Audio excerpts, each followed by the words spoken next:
Hola a todas las personas que nos acompañan en un episodio más de Caverna de Fel. El día de hoy vamos a hablar un poco sobre la Revolución Cubana. En esta serie de videos que vamos a ir hablando sobre los países de Centroamérica, me gustaría como primer punto tomar la historia tan interesante de este país del Caribe, que está situado a pocos kilómetros de la costa de Estados Unidos, y su importancia, o la importancia que tuvo como enclave socialista durante la Guerra Fría. Y aquí es donde vamos a empezar a tocar este tema. ¿Por qué es importante la Revolución Cubana? Hay que primero entender o conceptualizar este concepto, valga la redundancia, de revolución. ¿Qué es la revolución? La revolución surge o se puede llegar a entender como una serie de movimientos que buscan modificar el status quo, dar un giro de 180 grados a la esfera política, social o económica de un determinado estado, de un determinado país. ¿Y por qué es importante en este contexto? ¿Por qué? Porque normalmente las ideas de la revolución es cierto que depende o varía sobre en qué esté basado, cuál es su base o su esqueleto para poder formalizar estos preceptos ideológicos, estos preceptos teóricos en algunos casos, pero ver cómo esto se puede ver transmitido a la realidad. Y es que este concepto de que es un giro radical, un giro de 180 grados, una modificación al status quo, al origen o al orden de las cosas, se basa en este aspecto de querer cambiar algo, reformar algo, ya sea desde una manera armamentística, de una manera bélica, desde una manera interiorizada en las instituciones, una reforma adentro de las instituciones. Pero tenemos, partiendo desde qué entendemos como revolución. Dentro de este enorme espectro podemos visualizar lo que ocurrió en esta isla caribeña. Tenemos como antecedentes la conformación de Cuba como una entidad nacional, ¿no? Al ser una colonia o posesión española durante gran parte del siglo XVI-XVII, tenemos que durante la guerra hispano-estadounidense, que se dio posteriormente a la creación de Estados Unidos como una entidad soberana del Reino Unido, esta guerra por la cual Cuba terminó siendo parte de Estados Unidos, al igual que otras islas como lo es Puerto Rico, que todavía sigue parte o tiene esta parte de pertenecer a Estados Unidos, sigue siendo parte de una entidad autónoma con cierta soberanía administrativa, pero sigue siendo parte de Estados Unidos. Entonces tenemos que en este transcurso histórico, esta evolución histórica, pues tenemos como principal antecedente estas guerras hispano-estadounidenses, en la cual Cuba deja de ser parte del Imperio Español y pasa a ser parte de Estados Unidos. Y eso tenemos un caso similar, como lo mencioné, con Puerto Rico y con las Filipinas. Pero ese es otro tema que también es muy interesante porque tiene que ver con esta idea del imperialismo, que pasa a ser el rol o tiene un rol más importante en el siglo XX que el colonialismo, que se empieza a dejar de lado. Durante gran parte de principios del siglo XX, tenemos en la década de los años 20, en la década de los años 30, en Cuba existe un proceso de imperialización estadounidense bastante evidente, en el cual las empresas estadounidenses empiezan a explotar un área de oportunidad muy importante como era el sector turístico para Cuba. Cuba en estos años y todavía una parte de su economía, pero más en estos años, se basaba en la producción de caña de azúcar. ¿Por qué es un tema importante? Porque la mayoría de las personas que trabajaban esta situación de extraer la caña de azúcar y producirla de una manera industrial, pues eran personas que habitaban la isla de origen, endémicas de la isla, cubanos. Y los que explotaban esos recursos y se beneficiaban de ese trabajo semi-esclavista eran los grandes terratenientes, por así llamarlos, los empresarios estadounidenses que se daban o captaban todo ese recurso natural de Cuba. Entonces tenemos aquí una disrupción entre la sociedad, porque la sociedad cubana, la sociedad de origen de esta isla, es explotada y tiene que soportar ciertas dificultades laborales, porque no existe un punto en el cual los propios cubanos puedan aprovechar sus recursos económicos, que ellos tengan la oportunidad de aprovechar estos recursos económicos. Partiendo desde este punto y dicho cuál es ese de interés económico, porque siempre que vemos lo político hay que diferenciar tres esferas: la esfera política, la esfera económica y la esfera social. Son esferas que en la práctica no deberían mezclarse, pero en la realidad y en la teoría pues van interrelacionadas unas y otras, ¿no? Porque tiene que ver algunos puntos con una esfera para poder determinar algunos puntos de la otra esfera. Entonces, por eso es importante entender o sobreentender qué viene inmerso en cada una de ellas. Sin embargo, lo que nos dice la forma en cómo se debe aplicar este sentido de gobernabilidad y gubernabilidad, que no es lo mismo, tenemos que es importante separar estas dos esferas, esta de la gobernanza, la gobernabilidad y cómo se diferencian unas de otras. Entonces, dicho esto, es que podemos establecer que durante la década de los años 30, los años 40, tenemos a un dictador en el poder, auspiciado en gran parte por este interés estadounidense de preservar esta posesión colonial, entre comillas, porque en realidad no es una colonia, pero hay que observar cómo es que esta enmienda Platt de los años del siglo XIX tiene que ver directamente en la conformación de Cuba. ¿Cómo es que se reforma la Constitución cubana con esta enmienda Platt? Para establecer que Estados Unidos podía y tenía la voluntad tácita de poder explotar los recursos naturales de Cuba y decidir el pues, transcurso político de la misma, ¿no? Entonces no es un sistema de colonización como lo era España o como lo fue también Estados Unidos con su metrópoli, que era la Gran Bretaña o el Reino Unido. Sin embargo, sí existe un proceso de injerencia directa en los asuntos de política interna de Cuba, porque esta enmienda Platt, como lo mencioné, en el siglo XIX, modifica la Constitución a una Constitución de conveniencia estadounidense.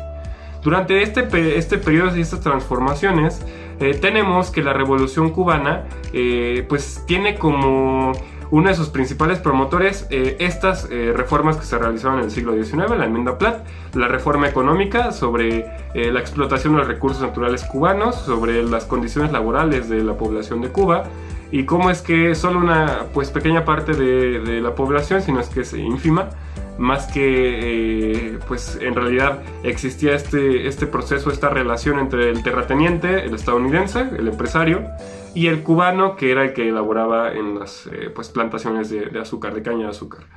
Tenemos estos dos puntos. Tenemos a un personaje que espero que esté apareciendo por pantalla, ya sea acá o acá, llamado Fulgencio Batista.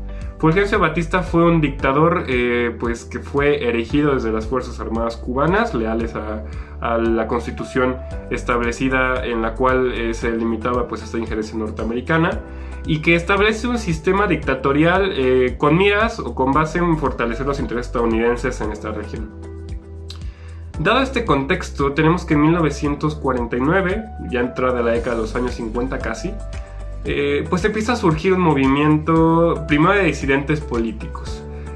Dos hermanos, los llamados famosos Raúl Castro y Fidel Castro, empiezan a confabular lo que posteriormente pues, tendría como punto final o tendría esta consecución de eventos como lo fue la Revolución Cubana. Pero hay que entender un elemento muy importante.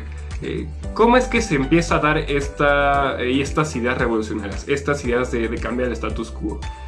Pues bueno, como lo mencioné, la disidencia política en todos los estados que tienen un régimen dictatorial, no solo me refiero a Cuba, empieza a surgir cuando las diferencias sociales y las protestas sociales se pueden hacer más evidentes en la realidad. Cuando esta represión política, esta represión social se hace más evidente en la realidad. Entonces ahí es cuando se encuentra este caldo de cultivo que facilita esta pues, creación de condiciones necesarias para que exista un proceso revolucionario efectivo.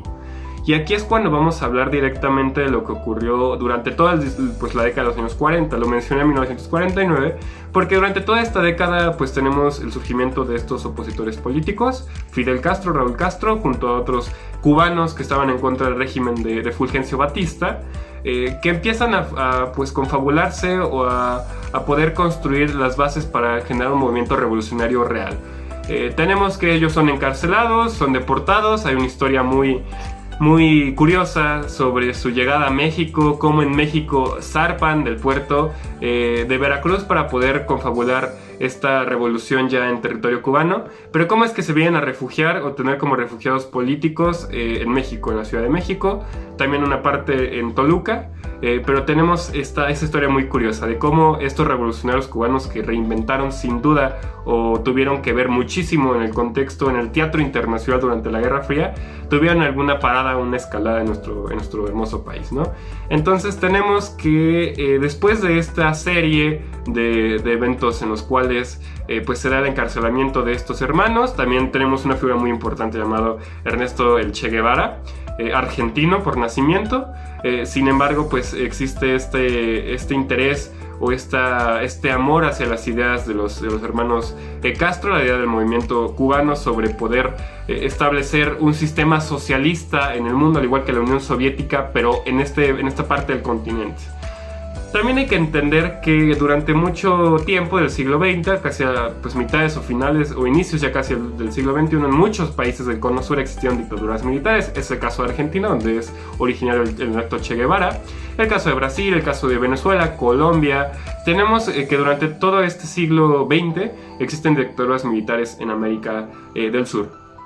Entonces, partiendo de estos dos puntos, obtenemos que pues la Revolución Cubana genera este impacto a nivel mundial, este cambio por establecer un sistema socialista o ideas socialistas en esta parte del continente, en esta parte del mundo. Algo totalmente fuera de lugar debido a esta política de la doctrina Truman a finalizar la Segunda Guerra Mundial en 1949, justamente, en la cual se establece la oposición a que los sistemas socialistas pudieran expansionarse en el sistema internacional, en el mundo, que hubiera existencia de sistemas políticos con ideas comunistas, socialistas en otras partes que no fuera la Unión Soviética, porque en la Guerra Fría recordemos que es un sistema bipolar. Está una parte Estados Unidos y otra parte de la Unión Soviética, con sus distintos puntos de poder, focos de poder y aliados entre cada uno de ellos.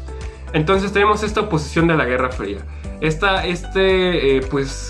evento llega a romper con esta oposición, con esta doctrina Truman, muy cerca de Estados Unidos, porque Cuba está a escasos kilómetros de la costa de Florida de Estados Unidos. Entonces es algo que llega a generar preocupación real en Estados Unidos, porque Cuba puede servir como plataforma de lanzamiento de una revolución comunista internacional, de este movimiento comunista internacional que busca establecer un sistema comunista en el mundo. Entonces, esta revolución que triunfa en 1950, que logra deponer a Fulgencio Batista como dictador y establece a una república socialista con Fidel Castro a la cabeza y su hermano Raúl también, y el Ernesto Che Guevara como este gran exponente ideológico, este gran exponente simbólico de la revolución cubana, tenemos que se logra establecer, que logra triunfar.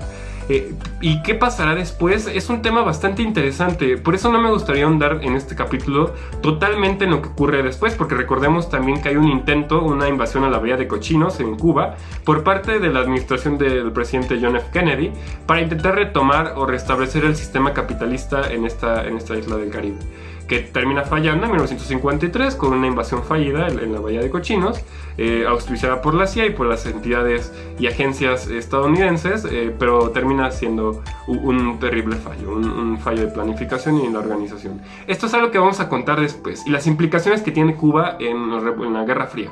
Sin embargo, es muy importante y muy interesante analizar cómo este contexto es importantísimo en la geopolítica mundial, cómo es un tema muy importante en la Guerra Fría, cómo va a limitar un gran caso en muchos escenarios lo que va a transcurrir durante gran parte o la segunda mitad del siglo XX.